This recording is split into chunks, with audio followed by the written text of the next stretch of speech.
If you're always struggling with doing your illustrations on Procreate, then this video is for you because I'll walk you through how I illustrate on Procreate. My name's Chantel, and if you're anything like me, you probably have this endless passion for art. I remember the first time I stumbled upon digital art.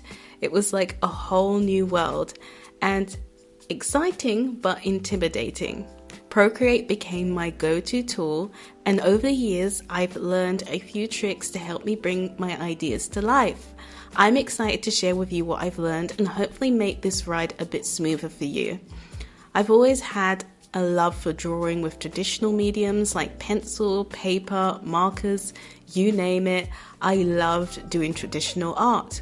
But when I learned a little bit more about digital art, specifically Procreate, I was really intrigued.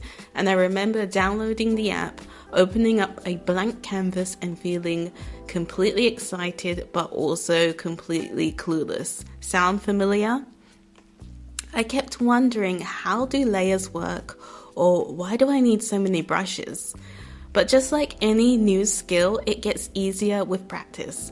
And I'm here to help you through it. So let's start with layers, because honestly, they are a game changer. Think of layers as like transparent sheets stacked on top of each other.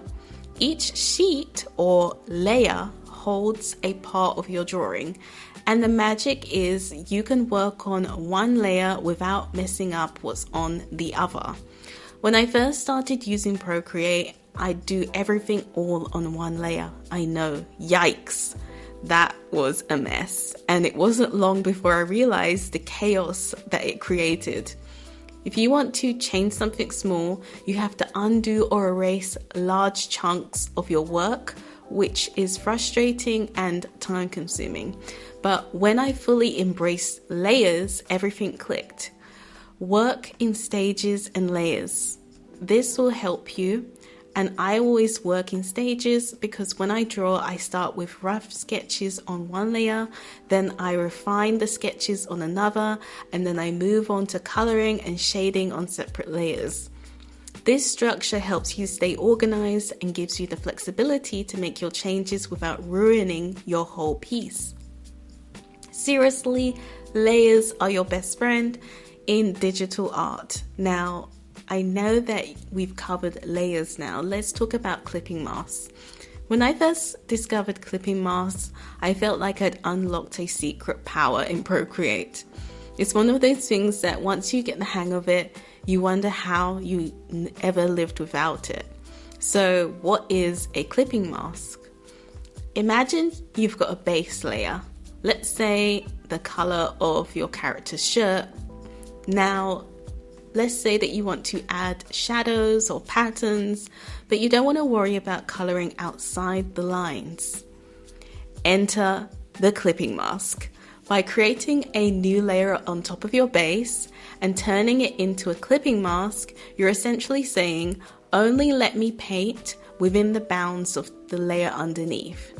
This keeps your work clean and it saves you from hours of erasing and rubbing out outside the line of different mishaps. One of my favorite ways to use clipping masks is for shading and highlighting. So let's say you've colored in your character's skin or its fur on one layer. I'll add a new layer on top of it and turn it into a clipping mask. And I'll use the darker color shade, or I'll change the opacity of that layer, and this way my shading stays within the lines and I can play around with it without affecting the base color. Another cool trick is also playing with layer modes like multiply or overlay, which can create amazing effects when shading or adding lighting. I really like to add the darker shade, or sometimes I use color burn for shading. Layer modes are a bit like spices. They can enhance your illustration in unexpected ways. So don't be afraid to experiment. Now, brushes are so fantastic. Oh boy, the brushes.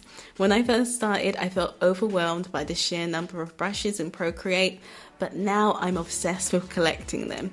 It's like walking into an art store and seeing thousands of paintbrushes lined up. Which ones do you choose?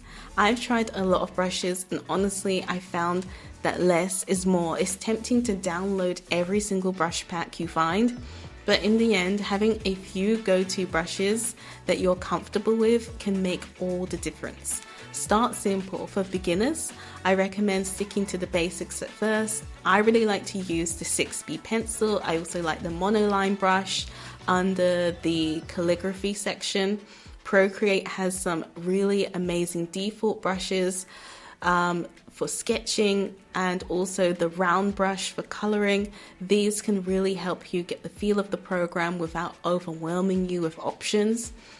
Now, customize your favorite ones once you feel comfortable. You can start exploring more brushes or even customizing your own. I have customized my own monoline brush and brought up the way that it stabilizes so it's easier to draw with. I've tweaked them to suit my style, so maybe adjusting the size, the limits, or the textures. Don't be afraid to play around with the settings. It's all part of finding your own artistic voice. Think about texture.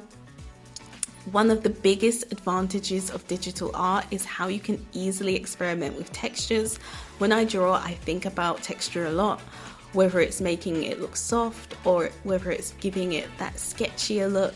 I really do like to use brushes on top to add subtle details to make the illustration pop. For example, for fur, I might use the 6B textured brush to give it a little bit of rough edges. I always like to give it that pencil look because I do sort of like a cutesy kind of children's illustration art. Experimenting with brushes can be really fun, and it's all about finding what feels right for your style and really get real down to what you absolutely love. I know that the technical side of art is really important, but also the emotional side. As artists, we can be our own worst critics, and I can't tell you how many times I've started a piece, I thought it was working good, and then it was terrible. I'll never get this right. But here's the thing, every single artist feels this way at some point. It's all part of the journey, and the best advice I can give you is to keep going. Even when you're frustrated, I know that it's easier said than done, but trust me, you're making progress even when you don't realize it. Take breaks and be kind to yourself when you're feeling stuck or down about how your art is looking. Step away for a bit, go for a walk, watch a show, do something that relaxes you. Often when I come back with fresh eyes, things look a little bit better, and always be kind to yourself. You're learning, you're growing, you're improving with every single stroke. Even the mistakes are part of the process. Celebrate the little wins. It's easy to focus on what didn't work and how you wanted it to look, but don't forget to celebrate the small wins. Did you nail the way that you shaded in? Did you finally get that hand correct? Did you get your characters looking amazing? Those are the victories. Hold on to them because they are proof that you're getting better. By putting it all together, we've talked about layers, we've talked about clipping masks, we've talked about brushes, we've even talked about the emotional roller coaster that is being an artist, but how does it all to come together in the final illustration? When I start a new piece, I usually begin with the rough sketch on one layer. I keep it loose, I keep it messy, just getting the basic shapes, and then I flow down, and then I create a new layer for a cleaner line art, refining the details. After that, it's all about building up the colors, shadows, highlights, each on its own layer. Clipping masks come really handy when I start adding details and textures and shadows and highlights, keeping everything neat. And of course, my brushes help to bring everything all to life. I'm usually using that pencil texture brush because I want it to look really cutesy and in that sort of children's illustration art style. And at the end of the day, creating digital art is about finding your rhythm. It's about knowing when to push yourself and when to take a step back. And most importantly, it's about enjoying the process, because let's be real, if you're not having fun with your art, what's the point?